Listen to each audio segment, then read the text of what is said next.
Good evening, everyone. It is our privilege to welcome Mr. Siddhartha Rastogi ji, Principal Officer, Managing Director, and COO at Ambit Asset Management for today's Saturday Talk. Mr. Rastogi brings over 23 years of experience in financial markets with deep expertise across capital markets, banking, fundraising, leadership, people management, and behavioral finance.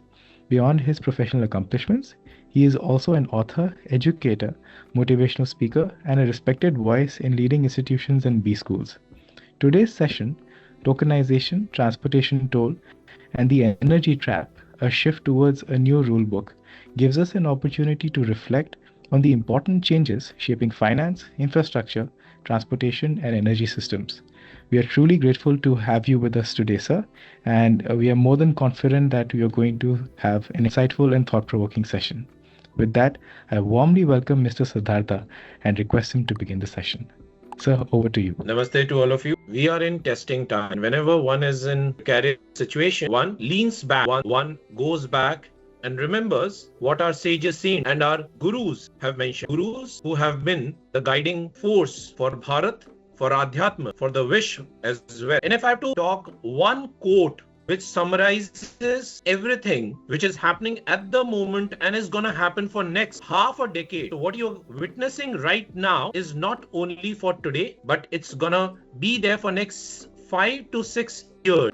Ultimate sukh, ultimate happiness, bliss, satchitana. With this, let me talk about what's happening across the world and why it is happening. So let me talk about a few disclaimers here. Whatever you're going to be hearing, it's my own personal opinion. It has nothing to do with Ambit Asset Management or any of the sister concerns of Ambit or Ambit entities. Another thing, it will challenge the very belief you had till now about the way you looked at the world and you looked at the things all across. So be prepared. But before I move forward and go into the main content, let me tell you narrate you a short story. I love stories. I'm very fond of stories. I love narrating them. I love reading them as well. This is 1900 and the time when the sun never set in the British Kingdom. The British Raj was wide. Roughly around half of the world, half of the inhabited population was controlled, was under the direct regime of the crown. Arrogant was the name of British Raj. And who was sent to Bharat? Bharat, only people who were absolute criminal-minded people, who were the leftovers of the society, the rogues of the society were sent to Bharat, and Bharat was a punishment posting for them. As a result, those rogues came to Bharat, they plundered, they looted, and also they wanted to have lots of fun. So all across the country, they started creating gymkhanas. And one of the very famous gymkhanas was also created in the city of Delhi, the old Delhi. And it was clearly mentioned, dogs and Indians are not allowed. The place where the very own citizens were treated as dirt. And Britishers obviously thought that Indians are only to be used and thrown. Things are going to change very quickly over next quarter of a century. But more importantly, this episode is going to teach Britishers something largely unknown, largely unwritten in the books of history. As the gymkhana progressed, after 4 o'clock, the gymkhana only had people enjoying, doing all kinds of activities as well as womanizing. But there was a small problem. What was the problem? The problem was simple. That place started to manifest, or that place started to have lots of snakes. A lot of snakes started to emerge in that gymkhana. What to do? No solution in sight. They tried to kill a few, but more emerged. They couldn't find a solution. And the result of which they called their best brain. An Englishman came and said that these Indians, they are greedy people.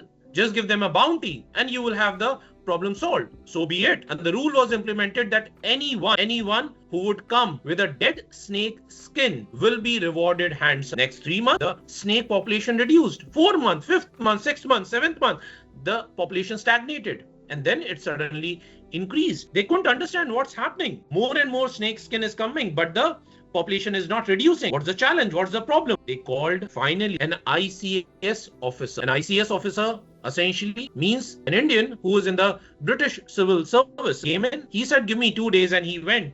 He searched, he evaluated, and what he found, he said that he told to his British Akas, he told to his British people, very, very simple. What you are seeing, these dead skin, that's fine. But what Indians have started doing, they have made snake breeding a business. So instead of you giving them a bounty and they bringing more skin to see this, to have this opportunity. What simply have done is they have started doing business, and that's where the Britishers got agitated. They said, what the heck? And then they abolished the scheme, the result of which Indians didn't have any use for the snakes. What they did, they left the snakes all across the Gymkhana, and that's where this entire episode went to Europe. And a German economist, Horst Siebert, he figured it out, and he created the law of unintended consequences, which means the very reason why the law was created, why the decision was taken, and the first degree of impact was fine, but as soon as the end effect came, which is the second degree impact, the exact opposite consequence were faced. And something similar is happening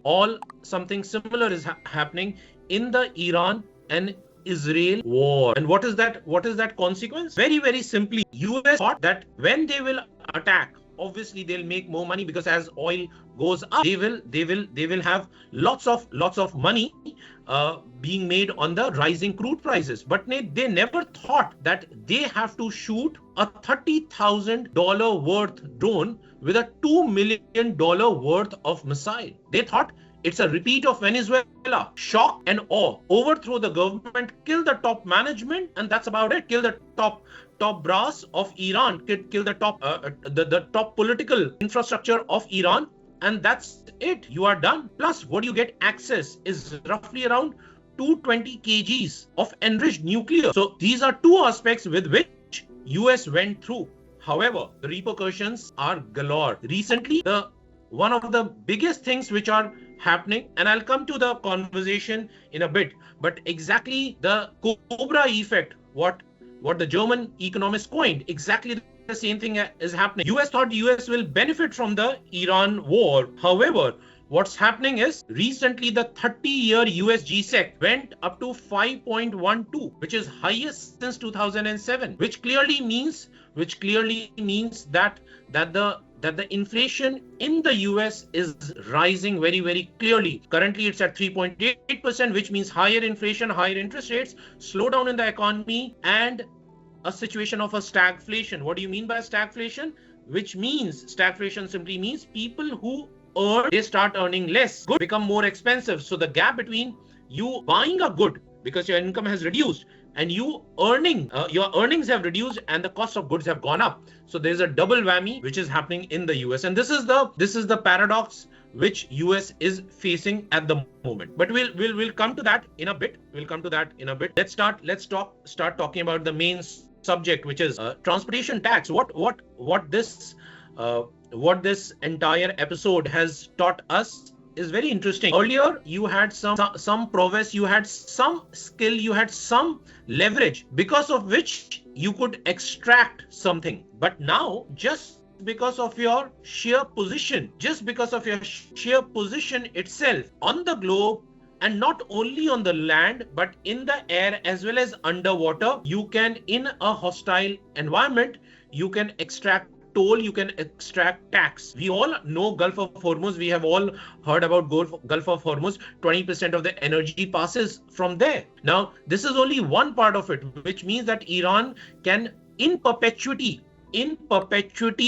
can claim this tax. Now, what is the kind of tax we are talking about? Imagine the crude is currently between 102 to 122 a barrel. Iran says that I will allow all the ships to be passed. You only have to pay merely $1 a barrel. That's about it. Nothing more, nothing less. Everybody will agree. Now you would think, why should anyone pay? The reason why any of the ships, whether it is US ship, whether it is European ship, whether it is Bharatiya ship, anyone and everyone will pay, because $1 a barrel, which means there are roughly around 22 million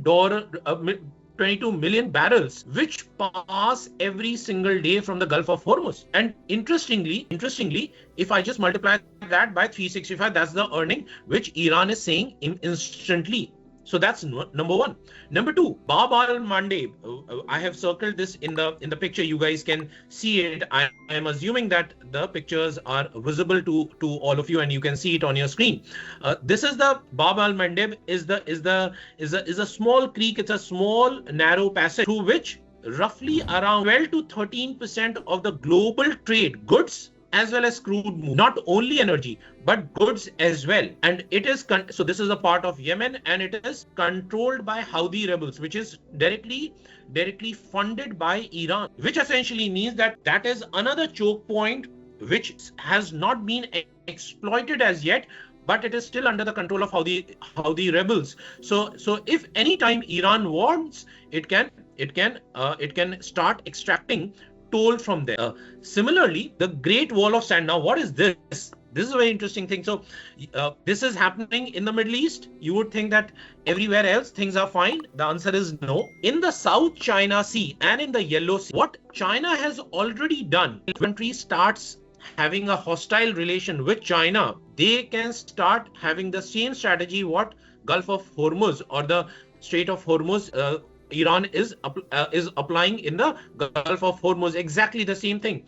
And these man-made islands are not under construction. They are built ready. They have infrastructure of port where the ships can be docked. They have airstrips where the fighter planes can land.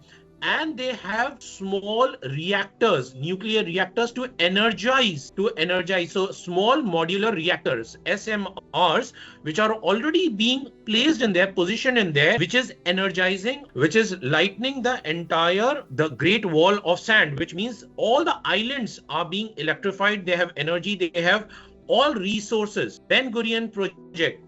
What is this? So which means that what I was talking about, the Great Wall of Sand, tomorrow China can also do the similar, exactly the repeat of Gulf of Hormuz or Bab al-Mandeb. Work is already in progress. In next 18 months, it's going to be ready.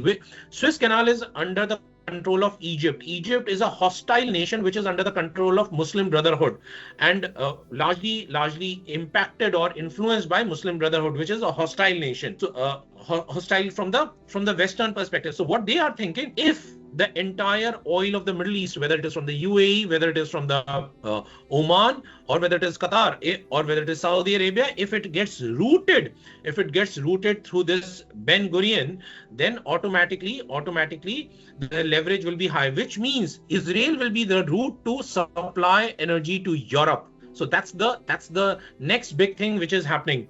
Polar Silk Road is interesting. So we all understand that Atlantic and Pacific, both are being controlled as well as monitored, if I may use the word monitored, and seen on a constant basis by US. So every movement in Pacific as well as in Atlantic is tracked to the last nautical mile by the United States. So what Russia and China is doing through the Arctic Ocean, they are already creating an alternate route which will cut down the international trade route by half. So if today anything from China takes roughly around 34 days, it will take 14 days through the Arctic. So they are cutting down the ice in the Arctic to make a route which is gonna be utilized. So that is the Polar Silk Road. Now, we recently saw our Prime Minister visiting the 5 countries, and the Norway, which is also part of this Polar Silk Road. They are also Bharat also wants to be part of this entire thing, so that it is not under the challenging situation of Suez Canal or Strait of Hormuz, etc. So alternate route. Now, if this is going to be controlled by China and Russia, you can imagine how much leverage they would have. From here, the projections are roughly around 60 to 65% of the total global trade will start moving in if there is chaos in the Atlantic or in Pacific.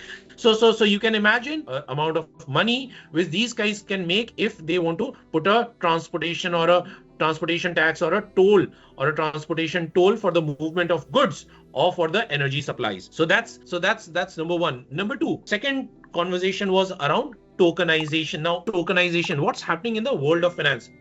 Let me jog your memory a little bit back. So what happened during the time of Richard Nixon? It was very well decided. Most of you, I'm sure, would be aware of this as well. Why the global trade of energy happens in dollars? Why not in yuan? Why not in INR? Why not in Omani riyal? Why not in ruble? Why not in any other currency? Why only in dollar? So I'm sure you guys are aware that Nixon in 60s created. So when the US inflation went up to 14% there was a oil crisis in the US. So US went to the Middle East and they had a pact with Saudi Arabia and in turn the 5 other nations which are in consideration apart from Iran. So all of them, they had a simple pact. US gave 3 things and asked one thing in return. What were the 3 things? Number 1, the United States told that for times immemorial, your country will be protected by us. So whether it is any challenge on your territorial integrity, it will be treated as a challenge on the US soil, and US will protect. Also, US will create their air bases in these areas to ensure there is permanent semblance. So that's number 1. They spoke. The second thing they said, that the lineage of the king, the ruler at that point in time, and their lineage will continue forever, which means their sons, their progeny will continue to hold the tight grip on the kingdom. And US will ensure, number 3, whatever, since oil will be US will be also importing the oil, so US will give their currency to these countries. Now these countries would have lesser utilization of the currency, so these countries would have the first right of refusal in bidding this money for the US Treasury bill, which means that whenever the US Treasury will open, the first bidding will be done by these kingdoms rather than by the US investment bank. So that was the agreement which they committed. What they asked in return, only one thing: the global trade will happen. The global trade of energy will happen in US dollar. Since every country needs energy or petrol, crude, diesel, whichever crude products, and to buy that they would require dollars. Hence, dollar will always be in demand, and dollar will always be in demand. The dollar's sanctity, or the dollar, will become the reserve currency, and that's what happened. But now, after Trump coming in and after the war happening, what Trump and what the United States is thinking is very interesting.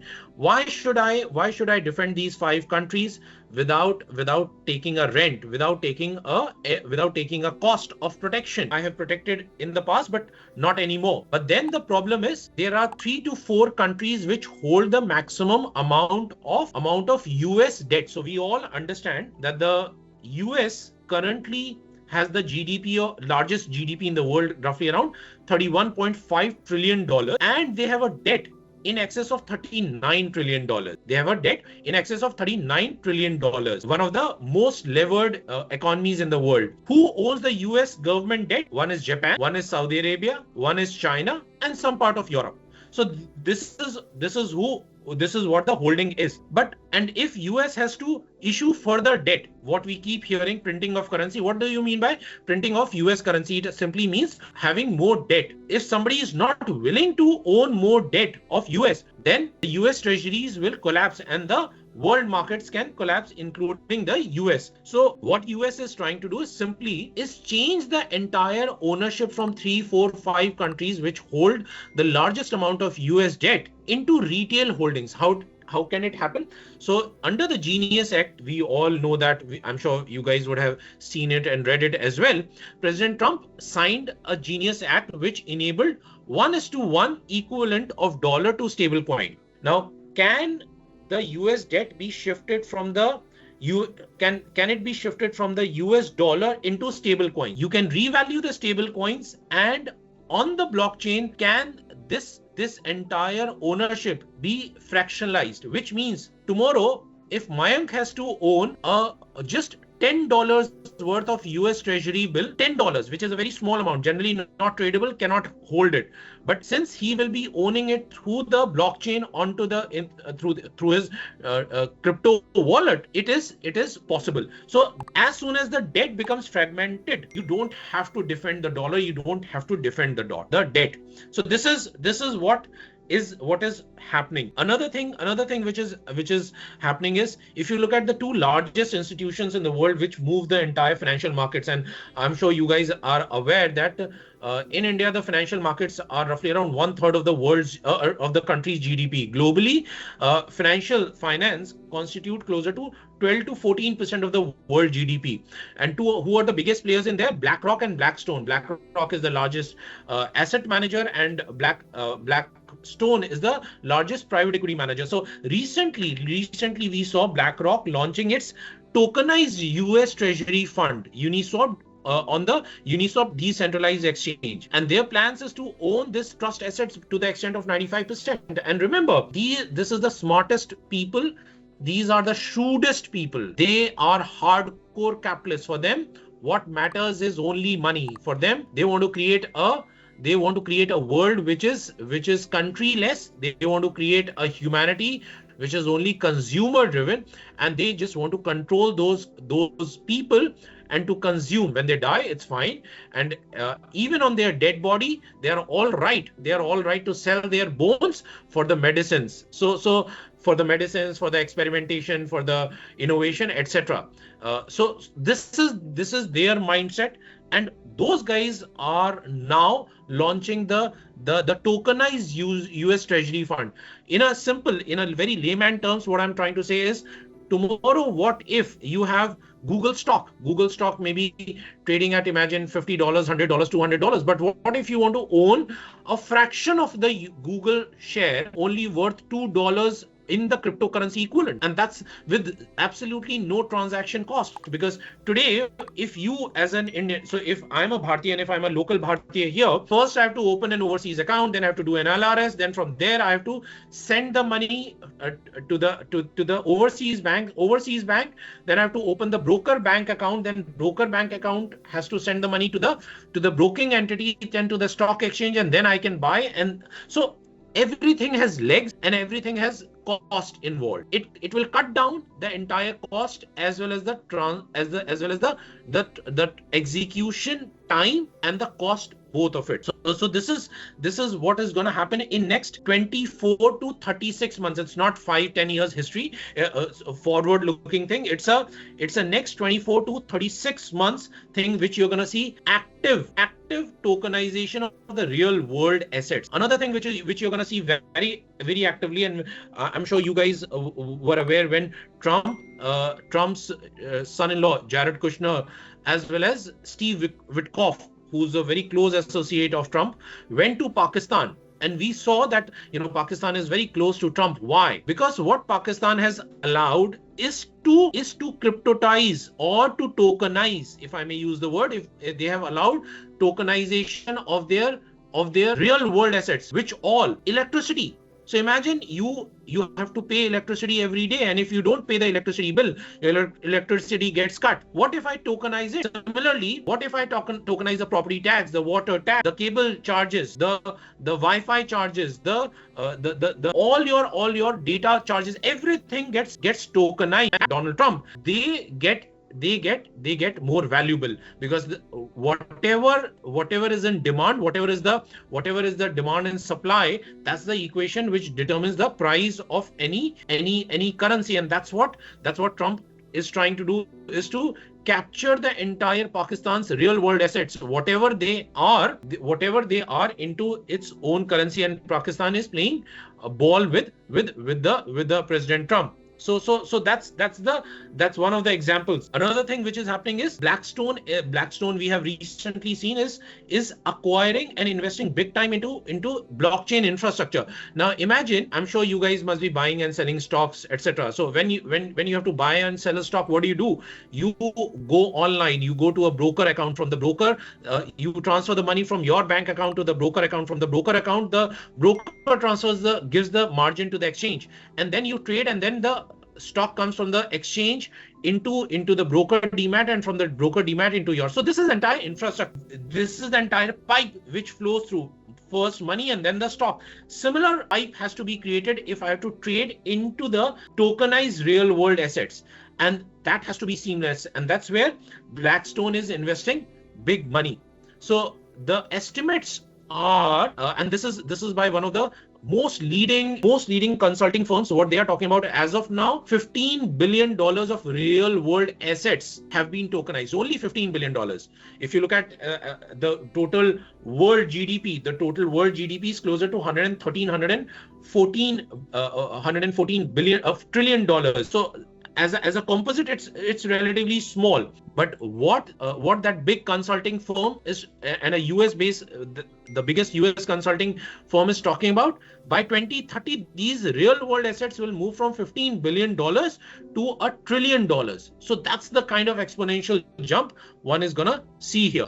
The third thing which I was asked to speak about is the energy trap. Now, interestingly, the entire world is going berserk after fossil fuel. We saw that what Venezuela happened. Now Trump is trying to do Greenland, and then we all also understand in Iran. But what is the so remember, as with the advent of AI, and here you guys score maybe more than me because you understand AI better, you understand technology far better than me because I'm a finance guy, I'm a geopolitical guy. So if you look at any Google search, it takes roughly around 0.3 watt hours of energy. And if you do the same AI driven complex Google search, either Gemini or through simply in the AI Google mode, which is there, the energy consumption becomes 3 to 5 watt hours. Now, which clearly means it is 10x jump. As of now, the world produces closer to 30 terawatt hours of electricity. This is the data as of end of 2025, and by 2030 it will be approximately 10 to 12% more which will be required. Now, there are no new energy setups which are happening all across the globe. In fact, if it is happening, they are only reducing because of the challenges. So what is the solution? The solution is small modular reactors, which I was talking about, what China has already built, and they have built it in dozens, in hundreds. They have built it. Where you are sitting, they are as big as maybe 3x or 4x that size, just a big bungalow. That's about it. And they will start producing the nuclear power. And what is the raw material there? Uranium. What kind of uranium? So to make a nuclear bomb, you need, you guys are all science students, brilliant people. So I'm sure you guys are aware that enriched, roughly around 80 to 90% enriched uranium can produce the nuclear bomb there. Now, whatever is the waste of the nuclear bomb, which is closer to 30% enriched or 20%, which is low radioactivity, that itself can be utilized to power the city for the years together. And this is where the future lies. Now, the conundrum for Bharat is, at the moment, there's a small problem with Bharat, is that Bharat only owns 2% of the world uranium. So very, very small quantity. While if I look at China, it is north of 50%. So the very large quantum. In fact, if you look at Ukraine and Russian war, one of the reasons why this war also started was not for any NATO etc. is also to have minerals as well as the uranium, because Ukraine has large quantum of uranium, roughly around 24 reactors before the beginning of war in February of 2022. They used to be there. Currently it is closer to 14-15 in number which are active, so the rest of them have been shut down. So large quantum of uranium exists in Ukraine, and 50 to 55% of that Ukraine's uranium exists in the Donbas area, Donetsk and Luhansk, which has already been captured and administered by Russia. So that is one of the motives. Now, I was talking about the Bharat has this conundrum of only 2%.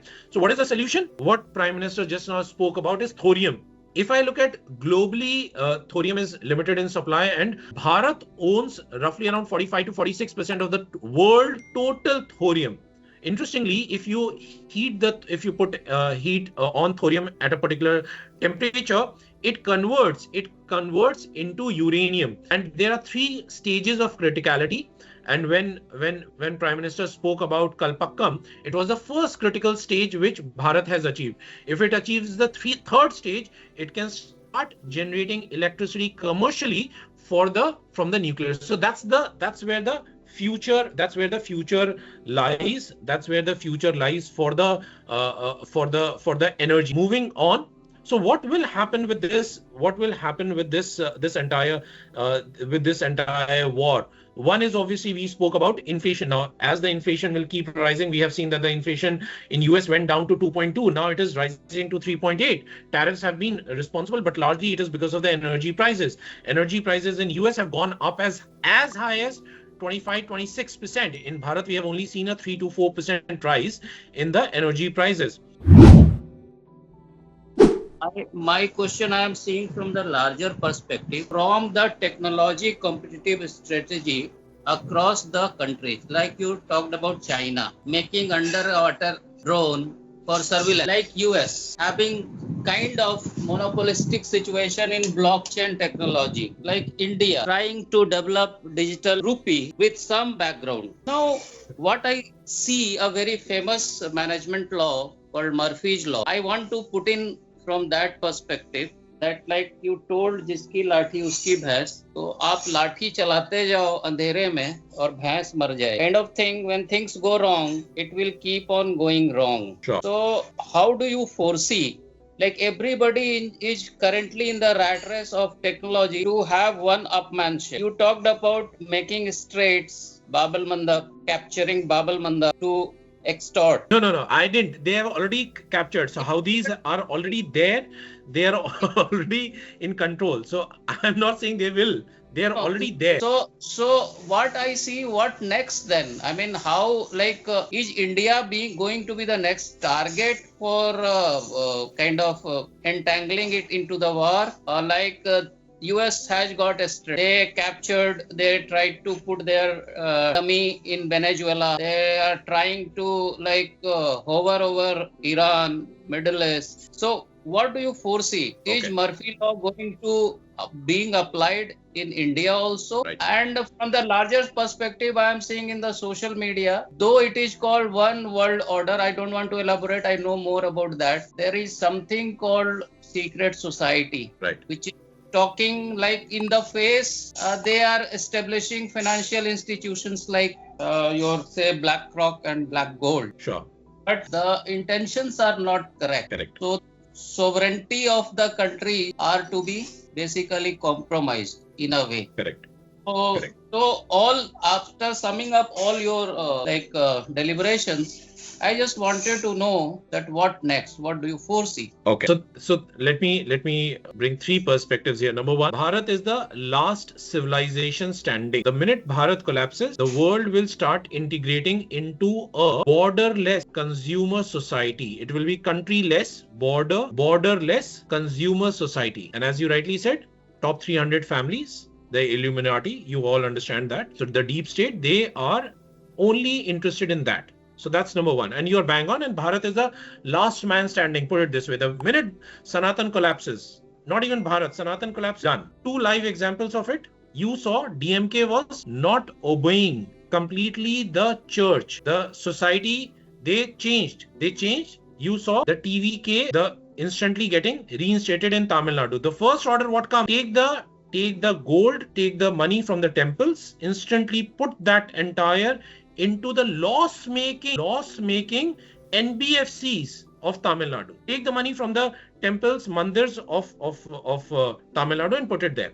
Number one, what they didn't do is not from the churches, not from the mosques. They don't. So you're bang on. So that's number one aspect. Number two aspect, what you said, what will happen in the future? Very, very clearly, what the world wants is tension. Because whenever there is tension, whenever there is war, whenever there is chaos, three big groups win. So the entire world or entire US is controlled by three big lobbies. One is big tech, one is big pharma, one is big arms and ammunition. If the war is not there, what will happen? Instantly, people will start asking for the attention, and I can keep making corporate profits as much as possible. Lockheed Martin, which is the largest manufacturer of fighter planes, we all understand F-35, F-36. For next 8 to 9 years, their entire order book is done. Middle East, all the countries are ordering. Japan, which has been a neutral country, is ordering fighter planes. Saudi Arabia is ordering.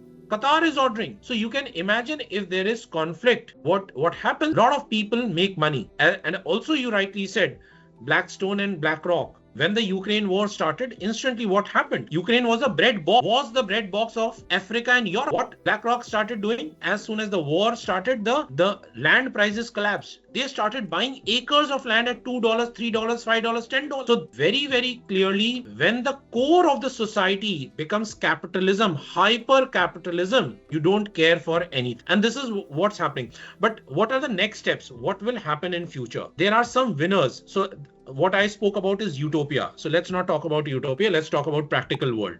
Two things are happening. There are people who are suffering. Who's the sufferer? Europe is the sufferer. Europe is one of the biggest sufferers because they don't have military, they don't have arms ammunition, they don't have fighter planes. And now they also know that it's not going to be protected by US. So, and crude, the same ally, US is selling its crude at $160 landing price to Europe. The same crude which was being sold at $58, $59 landing price in Europe is now, so they are paying 3x the price. So they are sufferers. Who's the second sufferer? Bharat. 85% of the last year we paid closer to $136 billion of petrol or of crude bill. So we are the sufferers. So what will happen is there will be opportunistic alliances, bilateral alliances. So I spoke to you about Israeli Prime Minister in the hostilities. Imagine going in Middle East next to Iran. It went there with the IDF chief, with the Mossad, because it wants to create an ally. Why did UAE leave OPEC and OPEC Plus? Because it didn't want to be controlled by Saudi Arabian quota regime. Because currently what's happening is Saudi Arabia dictates what is the quota, UAE gets certain quota and sells. But what if in next 8, 9 years, 10 years, today people are talking about SMRs not being reality. There are official news that in Yellow Sea and South China Sea, the archipelagos which have been created, which I spoke about, the Great Wall of Sand, their SMRs have been created, they have been put, because in the middle of the sea there is no other way of extracting electricity. So the nuclear reactors have been put in there, which is electrifying those archipelagos, man-made archipelagos. So the limited point is, when UAE left, what it is trying to do, it is trying to sell oil as much as possible, because maybe in next 8 years, 9 years or 7 years, oil may or may not remain so relevant. If oil is not going to remain relevant, then you may have tons of oil. What are you going to use? Hence, there will be bilateral conversations. We just now saw UAE now holding the emergency oil. Can a tie-up happen between UAE and Bharat the way it is between Bharat and Russia? There is a huge possibility which can also happen. So currently we are in a monopoly market, which means there is one or two sellers, lot of buyers of oil. Can it be reversed? Can there be a monopsony market, which means lot of sellers and one and two buyers? What if Bharat and Europe consolidates together, starts negotiating with Nigeria, starts negotiating with Russia, starts negotiating with UAE separate? They want the regime change, a regime which is much more amenable, much more overlooking the interest of Bharat. So US is no friend. They have created the base in Bangladesh. They have created the base in Pakistan.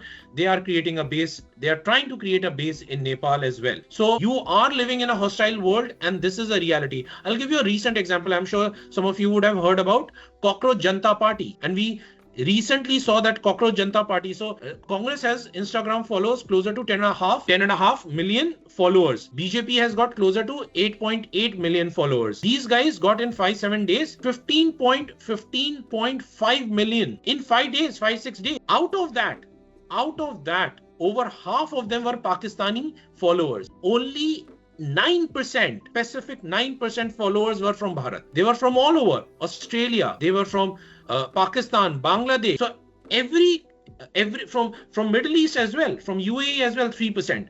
So if you look at the data, as I mentioned, this is the only regime which is saying that Vasudhaiv Kutumbakam. This is the only regime which is, Bharat is the only place which is saying that let's have peace together, let's have working relationship together. If we can't,